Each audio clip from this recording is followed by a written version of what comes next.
paalam sa amin nyo kung sino matigas. Lugar ko to. Ikaw tatamaan. Sagot! Wala akong kaya sa ganito. Ano gusto mo? Sige, bilhin mo.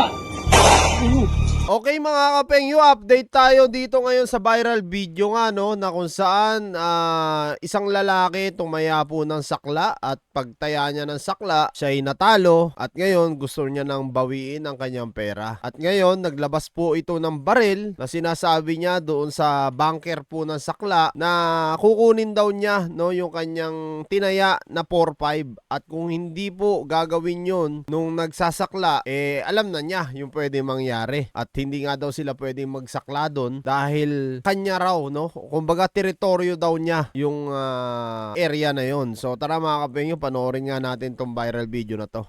Sige, bilhin mo. Sinabi ko na yan. Sinabi ko na. Pag hindi mo pinatama, ikaw tatama. Sige.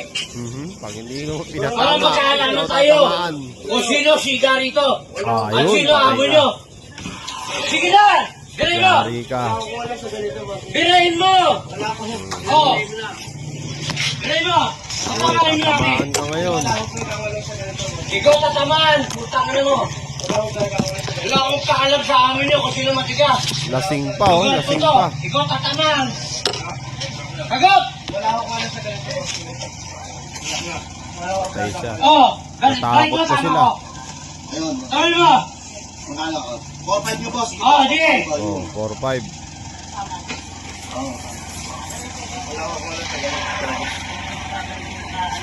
Talagang lalagyan kita, Toy.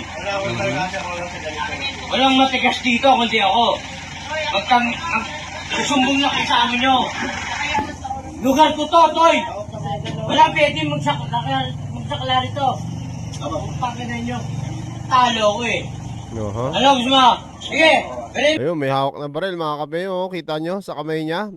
Sino ba naman hindi matatakot dyan? Natural, isang tayo mo lang dyan, maputukan ka niyan, patay ka talaga. No? Hindi ka man tamaan sa ulo. Kung saan man sa parte ng katawan mo tamaan ka, siguradong may kalalagyan ka. Kaya yung nagpapasakla, talagang natakot na siya. Naunahan na siya ng takot. Kasi hawak-hawak yung baril Tapos nakainom pa mga kapengyo. Even though na alam naman natin no, na pwede mong maagawan ng baril yan kahit nakainom. Ang problema kung matsambahan ka. So bibihira lang talaga yung mga pumapalag sa ganitong sitwasyon. Lalo na nakatayo yung gunner, no? Nakatayo siya at ikaw nakaupo ka sa saklaan, pwede ka talagang mabaril agad. Sino?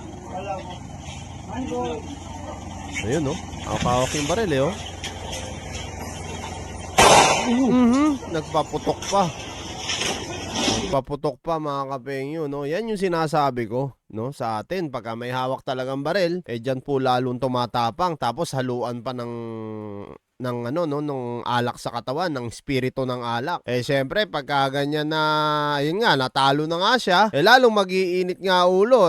Sabi nga niya, no, siya ang siga dyan sa lugar niya. So, talaga naman, mga kapengyo, no, kinabahan din yung nagpapasakla at binalik na nga lang po yung kanyang 4-5. Pero syempre, at the end of the day, mali pa rin yun. Kaso lang, alam naman natin kasi makakalakaran sa atin, pagka mga siga-siga, talagang ganyan, no, dadaanin ka na sa dahas pagka talo. So, yan mga kapengyo, ano nga masasabi nyo dito? Comment nyo down below, lahat-lahat yan mababasa ko.